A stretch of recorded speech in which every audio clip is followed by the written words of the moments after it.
Hello friends, welcome back to my channel Pragya education society. Friends, आज हम लोग class 12 के इंग्लिश के पोएट्री सेक्शन के 8 लेसन के जितने भी वेरी इंपॉर्टेंट ऑब्जेक्टिव क्वेश्चंस हैं उन सभी को आज मैं आप लोगों को बताऊंगी।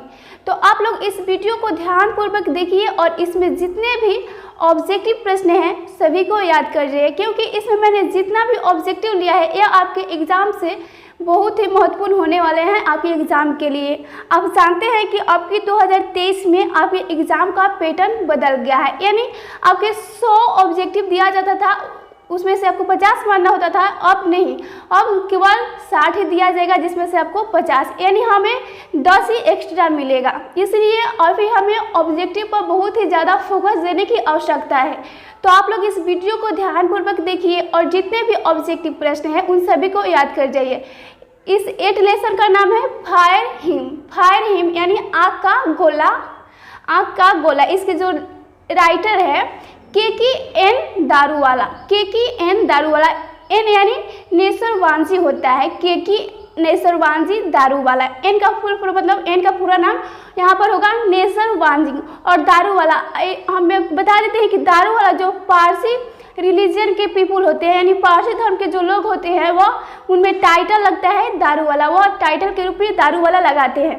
तो चलिए हम लोग आज की क्लास शुरू करते हैं।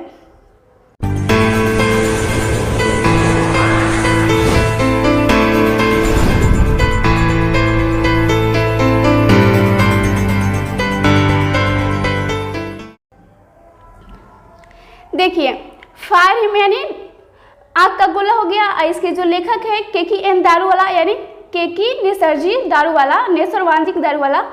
तो इसमें जो ये दारूवाला साहब मतलब ये लेखक हैं हमारे, तो इसमें वो आग के बारे में बताए हैं, यानी अलग अलग रिलीजन के लोग अलग आग को अपने दृष्टि से देखते हैं। जैसे कितने लोग आग को बहुत ही पवित्र मानते हैं और उसमें कुछ भी कोई भी चीज़ जैसे मांस वगैरह जलाना नहीं चाहते हैं। जैसे कि हमारे हिंदू धर्म में डेड बॉडी यानी मृत व्यक्तियों का जो क्रिमेशन किया जाता है यानी दाह संस्कार, वो अग्नि में जला दिया जाता है। लेकिन पारसी जो लोग होते हैं वे नहीं जलाते हैं। वे एक होता है टावर ऑफ साइलेंस, यानी जहाँ दाह संस्कार का जगह होता है वो इसी तरह डेड बॉडी को रख देते हैं, वह ना दफनाते हैं और ना ही जलाते हैं। तो इसी में जो लेखक के साथ एक घटना घटा है, उनके अपने फर्स्ट चाइल्ड जो कि उसका डेथ हो गया है और उसे वे अपने धर्म को ना मानते हुए गलती से उनके पिताजी के एडवाइस के कारण वो अपने फर्स्ट बच्चे को वह जला देते हैं, अग्नि को सौंप देते हैं और उसी का पश्चाताप वे बाद में कर रहे हैं, जिसके संदर्भ में उन्होंने लिखा है। तो चलिए हम देखते हैं इसका ऑब्जेक्टिव। देखिए, पहला ऑब्जेक्टिव है the term Zoroastrian in fire hymn stand for, यानी जो यह ज़ोरेस्ट्रियन वर्ड है फायर हिम में, तो इसे आप क्या समझते हैं या किसे स्टैंड कर रहा है, सूचित कर रहा है। तो ज़ोरेस्ट्रियन का मीन होता है, अर्थ होता है यानी पारसी। तो इसका क्या आंसर होगा? Option number D, Parsi. Zoroastrian जो हमारे राइटर है KKN दारूवाला वह ज़ोरेस्ट्रियन है यानी पारसी है। ऑप्शन नंबर डी राइट होगा, पारसी। फिर अगला प्रश्न है the nearest tower of silence according to the poem fire hymn was dash away, यानी जो टावर ऑफ साइलेंस है यानी जहाँ पर डेड बॉडी का क्रीमेशन किया जाता है, यानी दाह संस्कार मृत व्यक्ति के शरीर को किया जाता है, तो उसे हम टावर ऑफ साइलेंस बोलते हैं। तो वह इस पोएम के अनुसार जो है फायर हिम के अनुसार कितने दूर है, यानी लेखक के घर से कितने दूर था। तो इसका क्या आंसर होगा? ऑप्शन नंबर ए राइट होगा, 8000 मील, यानी हजारों मील दूर होने के कारण ही लेखक जो है वे अपने पहले बच्चे को उनका बच्चा के थोड़ा सा उसके पेट में कुछ दर्द वगैरह हो गया था, जिसके कारण वह उसका डेथ हो गया। तो वो बहुत ही दूर, उनके घर से बहुत ही दूर था टावर ऑफ साइलेंस, जिसके कारण वह वहाँ पर नहीं जा पाए और वे अग्नि को अपने पुत्र को सौंप दिए। तो इसका आंसर होगा ऑप्शन नंबर ए, 8000 मील्स अवे, यानी इतना हजारों मील दूर होने के कारण। ऑप्शन नंबर ए राइट होगा, 8000 मील्स। फिर नेक्स्ट प्रश्न है the speaker in the poem fire hymn swears. जो फायर हिम के जो स्पीकर यानी लेखक है तो वो एक कसम खाते हैं। इस कविता जो है फायर हिम में कितने बार कसम खा माने यह वर्ड आया है कसम खाए हैं, तो आप कविता पढ़े होंगे अच्छा से, तो लास्ट में आप देखे होंगे वे 2 बार बोल रहे हैं कि आई सेव मतलब I swear I save fire, ये सब मतलब मैं अग्नि से अपने पुत्र को रक्षा करूंगा, ऐसी गलती मतलब ये सब बोलते हैं। और वे दो बार कसम खाते हैं। तो क्या आंसर होगा 2 बार का twice. Option number B right होगा twice. Option number B twice. The speaker in the poem fire hymn swears twice. Option number B. फिर अगला प्रश्न है who has compose the poem fire hymn. Who has compose the poem fire hymn, यानी जो fire him poem है इससे रचना compose यानी रचना करना, किसने रचना किया है। तो इसका आंसर क्या होगा ऑप्शन नंबर ए राइट होगा KN दारूवाला, यानी KN Daruwalla. Option number A right होगा KN दारूवाला। फिर अगला प्रश्न है KN दारूवाला रिसीव्ड साहित्य अकेडमी अवार्ड इन, यानी KN दारूवाला साहित्य अकादमी पुरस्कार से कब माने प्राप्त कब किए, रिसीव कब किए, कब उन्हें दिया गया। तो इसका आंसर होगा ऑप्शन नंबर बी 1984 में। 1984 में उन्हें साहित्य अकादमी अवार्ड से अवार्डेड किया गया, पुरस्कृत किया गया। ऑप्शन नंबर बी राइट होगा 1984। Option number B. फिर अगला प्रश्न है Daruwalla has been a well known poet as well as. Daruwalla यानी KN Daruwalla has been a well known poet as well as, मतलब वो किस तरह के ज़्यादा कविताएं माने किस टाइप के लिखा करते थे। तो इसका क्या आंसर होगा ऑप्शन नंबर सी, यानी शॉर्ट स्टोरी राइटर थे वे, short story writer. Option number C right होगा शॉर्ट स्टोरी राइटर।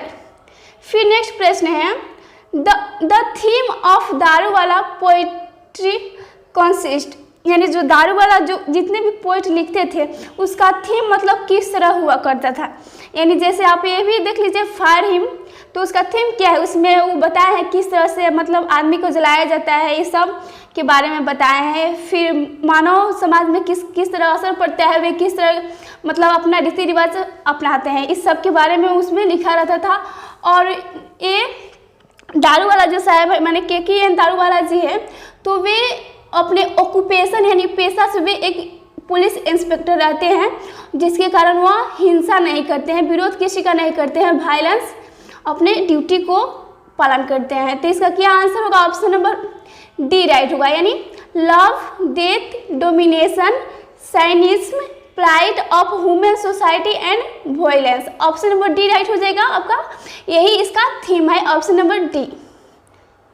फिर अगला प्रश्न है Daruwalla poetry is a totally dash recording to subjective responses. Daruwalla यानी KN Daruwalla poetry is a totally, उनके जितने भी पोएट्री यानी कविता रहते हैं वह पूरा रूप से रिकॉर्डिंग टू सब्जेक्टिव रिस्पॉन्स। तो इसका आंसर होगा ऑप्शन नंबर ए इम्प्रेसियोनिटिक्स। इम्प्रेसियोनिटिक्स यानी उनके जितने भी कविता रहते थे या पोइट्री कुछ भी, तो उसमें वे अपने वर्ड को यूज करते थे, वे मतलब एकदम सिंपल बनाने के लिए या समझ में आ जाए वे अपने वर्ड का यूज करते थे। ऑप्शन नंबर ए राइट होगा, जिससे कि वो कविता या पोइट है वो पोएम है वह एकदम प्रभावकारी तरीके से मतलब दिखे, पढ़ने वाले को समझ में। ऑप्शन नंबर ए राइट होगा इम्प्रेसियोनिटिक्स। ऑप्शन नंबर ए। फिर नेक्स्ट प्रश्न है fire hymn deals with dash ghat. यहाँ पर घाट होगा, घर नहीं, ghat. Fire hymn deals with dash ghat, मतलब ये जो फायर हिम आपका पोएम है इसमें किस घाट का वर्णन किया गया है। घाट देखिए इसमें घाट का घाट ही लिख दिया है, यानी घाट का वर्ड दूसरा होता है लेकिन उन्होंने घाट लिख दिया है। तो इसमें किस घाट का वर्णन किया गया है, तो इसका आंसर होगा ऑप्शन नंबर बी, यानी बर्निंग घाट का वर्णन किया गया। बर्निंग घाट यानी शमशान घाट होता है जहाँ पर डेड बॉडी को जलाया जाता है। ऑप्शन नंबर बी बर्निंग घाट। ऑप्शन नंबर बी राइट होगा बर्निंग घाट। फिर नेक्स्ट प्रश्न है the term debauchery in fire him stand for, the term debauchery in fire him stand for, यानी जो आपके fire him में debauchery वर्ड है, यह इससे आप क्या समझते हैं, यह क्या सूचित करता है? तो इसका क्या आंसर होगा? ऑप्शन नंबर सी राइट होगा, यानी इमोरल बिहेवियर, माने अनैतिक व्यवहार या डिबेचरी अनैतिक, मतलब उसमें जो लेखक हमारे हैं केकी दारू वाला, वो अग्नि के प्रति बोल रहे हैं कि अग्नि अपने कर्तव्य को भूल गया है, वह खुद निर्जीव है और फिर वह मतलब सजीव को या फिर वह अपने रूप में आ जाता है प्रचंड रूप में, तो कुछ भी कोई भी चीज़ है उसे जलाकर भस्म कर देता है। तो इमोरल बिहेवियर यानी उसका अनैतिक यह व्यवहार है। ऑप्शन नंबर सी राइट होगा, यानी वह भी अपना कर्तव्य भूल गया है, लेखक इसमें बता रहे थे। इमोरल बिहेवियर, इमोरल माने अनैतिक, बिहेवियर व्यवहार। फिर अगला प्रश्न है, ऑप्शन नंबर सी इसका राइट होगा। अगला प्रश्न है Keki N Daruwalla has written the poem, यानी केकी एन दारूवाला कौन से पोएम लिखे हैं? तो इसका तो simple answer option number C fire hymn, option number C right होगा फायर हिम। फिर अगला प्रश्न है Keki N Daruwalla is all dash poet, Keki N Daruwalla is all dash poet, मतलब वो कौन से पोएट है, किस देश के हैं? तो ऑप्शन है अमेरिकन, इंडो एग्लियन, अफ्रीकन, ब्रिटिश। तो देखिए एक बात आपको बता देती हूँ, जो भारत के पोइट होते हैं अगर वो इंग्लिश में लिखते हैं तो उन्हें इंडो एग्लियन के नाम से जाना जाता है, इंग्लिश में लिखते हैं। जैसे कि आप महादेवी वर्मा जो है उन्हें भी इंडो एग्लियन के नाम मतलब उन्हें कहा जाता है पोइट, क्योंकि वो इंग्लिश में लिखी है माई ग्रैंड मदर हाउस। तो इसके आंसर होगा, ये भी भारत के ही थे केकी एन दारूवाला, तो यह इंडो एग्लियन पोइट थे। ऑप्शन नंबर बी राइट होगा, Indo Anglian, option number B. फिर अगला प्रश्न है Keki N Daruwalla was a dash by religion, मतलब केकी एन दारूवाला किस धर्म से बिलोंग करते हैं? तो इसका आंसर होगा ऑप्शन नंबर ए पारसी, या यहाँ पर अगर दिया रहता ज़ोरेस्ट्रियन तो वो भी सही होता है, Zoroastrian. Option number A right होगा पारसी। फिर अगला प्रश्न है it was the dash of the poet ailing, यहाँ पर एलॉन्ग हुआ, along with him passing by the cremation ghat, यहाँ एलिंग नहीं एलंग बना लीजिएगा, वो बना लीजिएगा along. It was the dash of the poet along with him passing by the cremation ghat, यानी जो लेखक है केकी एन दारूवाला जी, वह अपने किसके साथ मतलब वो घाट बर्निंग घाट पर जाते हैं और दाह संस्कार मतलब इस सब के बारे में उनके कौन बता रहा है कि यहाँ पर से गुजरने पर मतलब पथिक पासिंग बाय, यानी जो वहाँ से गुजरता है डर लगता है भैया, वहाँ पर उन्हें लगता है कि कोई घोस्ट आकर उन्हें पकड़ कैच कर रहा है। तो वो लेखक जो थे वो अपने पिताजी के साथ वो बर्निंग घाट पर घूम रहे थे। क्या आंसर होगा? ऑप्शन नंबर बी यानी father, option number B right होगा फादर।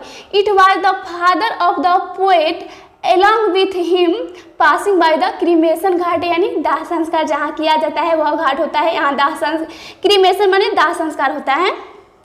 फिर अगला प्रश्न है The dash forgets its deed because sometimes it leaves the dead body half burnt, यानी the dash forgets its deed because sometimes it leaves the dead body half burnt, यानी जो अग्नि है वो डेड बॉडी को तो जलाती है लेकिन वो आधा ही जला पाती है, मतलब कुछ छोड़ देती है।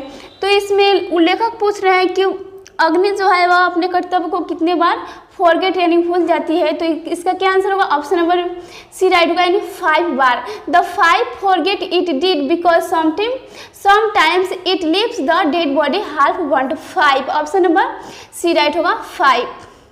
फिर अगला प्रश्न है the cremation of dead bodies in dash are somewhat different, मतलब जो डेड बॉडीज मृत जीव, मतलब डेड बॉडी यानी मृत जीवों का शरीर, यानी तो इसका जो क्रीमेशन किया जाता है, क्रीमेशन यानी दाह संस्कार किया जाता है, तो मतलब अलग अलग रिलीजन के पीपल का अलग अलग थॉट होता है, वह अग्नि को अलग अलग मानते हैं या फिर अपने डेड बॉडी का दाह संस्कार भी अलग अलग तरीके से करते हैं। तो इसमें किसका जो ऑप्शन है जो बिल्कुल अलग तरीके का है, जैसे आप देख लीजिए यहाँ पर हम लोग के मुस्लिम में जला दिया जाता है और फिर जो ये थी हिंदू में जला दिया जाता है और मुस्लिम में उसको दफनाया जाता है, यानी मिट्टी के अंदर गाड़ दिया जाता है। लेकिन जो पारसी धर्म के लोग होते हैं उनका बिल्कुल ये सबसे अलग होते हैं। वे ना जलाते हैं ना ही दफनाते हैं, वो एक टावर ऑफ साइलेंस होता है वहाँ पर, मतलब इसी तरह डेड बॉडी को छोड़ देते हैं वहाँ पर,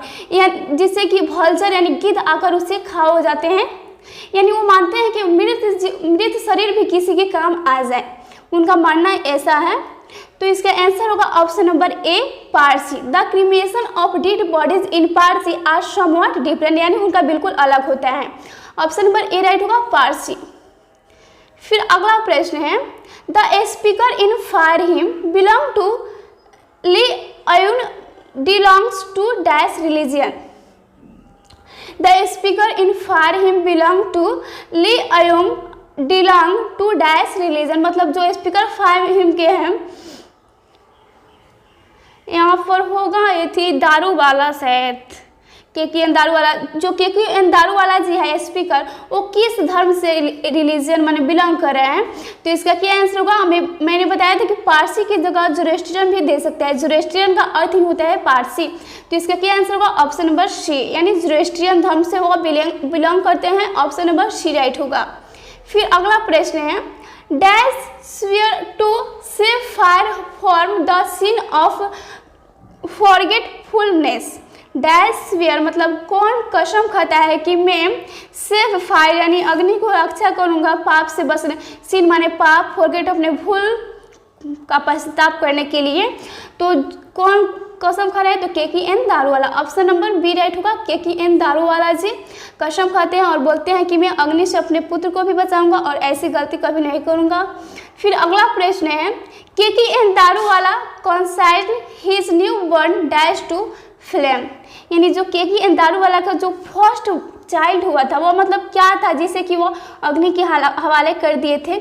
तो वो एक लड़का था, फर्स्ट यानी सन था। ऑप्शन नंबर ए राइट होगा, सन था, एक लड़का था जिसका पेन थोड़ा सा पेन होने के कारण उसका डेथ हो जाता है। फिर अगला प्रश्न है, the dash child was consigned to the fire under compulsion. The dash child was consigned to the fire under compulsion, तो जो मतलब उनका कौन सा बच्चा फर्स्ट सेकंड, तो उनका फर्स्ट ही बर्न था। ऑप्शन नंबर ए, फर्स्ट बर्न। फिर अगला प्रश्न है, dash belongs to Zoroastrian religion, मतलब कौन जोरेस्ट्रियन रिलीजन से बिलोंग करता है? तो KKN Daruwalla. Option number D right होगा, KKN दारूवाला। फिर अगला प्रश्न है, the poet sees the red heart. The poet sees the red heart मतलब जो लेखक है वो दिख रहे हैं रेड हर्ट, मतलब एकदम लाल गरम से तप्त क्या दिख रहे हैं? तो वो एम्बर्स। एम्बर्स यानी होता है जैसे आप नहीं देखते लकड़ी या कोयला का चिंगारी, यानी रेड रेड उसमें होता है। नीचे जो रेड होता है, ऊपर तिलौनी होता है वो नहीं, नीचे जो होता है उसे हम बोलते हैं चिंगारी। वो देखते हैं वो जो दाह संस्कार हो रहा था ना, जल रहा था लाश, तो वहाँ पर वो देखते हैं किस तरह से उसमें से चिंगारी मतलब चिंगारी लाल तप्त हो रहा है, मतलब एकदम आग से तप्त। एम्बर्स, एम्बर्स यानी चिंगारी होता है कोयला या फिर लकड़ी किसी भी चीज़ का। ऑप्शन नंबर सी राइट होगा, एम्बर्स। फिर अगला प्रश्न है, we saw embers losing their cruel redness is taken from, मतलब ये जो लाइन है एक किस कविता से लिया गया है? तो इसका आंसर होगा option number B, fire hymn से लिया गया है। ऑप्शन नंबर बी राइट होगा। फिर अगला प्रश्न है और लास्ट है आपका, as I consign my first born to flame is written by, मतलब ये आपके जो पोएम से लिया गया है, कोई लाइन है, तो ये किसने लिखा है? तो KKN दारूवाला होगा। Option number C, KKN Daruwalla. तो फ्रेंड्स आपके 8th लेसन का जो था फायर हिम का बहुत ही इम्पोर्टेंट है, इसमें से बहुत ज़्यादा ऑब्जेक्टिव पूछता है। तो आप इसके जितने भी मैंने बताया कॉपी में लिख कर अच्छे से याद कर लीजिए, क्योंकि कॉपी में आपका नोट्स बनाना बहुत ही आवश्यक है, क्योंकि आपके एग्जाम अगर नियर आ जाएगा तो आप मोबाइल से नहीं देख पाएंगे, कॉपी ही वो हमारे नोट्स से साथ देता है। तो आप लोग अच्छे से कॉपी में लिख कर याद करते रहिएगा, यह आपके एग्जाम के समय बहुत ही हेल्प करेगा। तो मिलते हैं अगले वीडियो में, तब तक के लिए जय हिंद, जय भारत।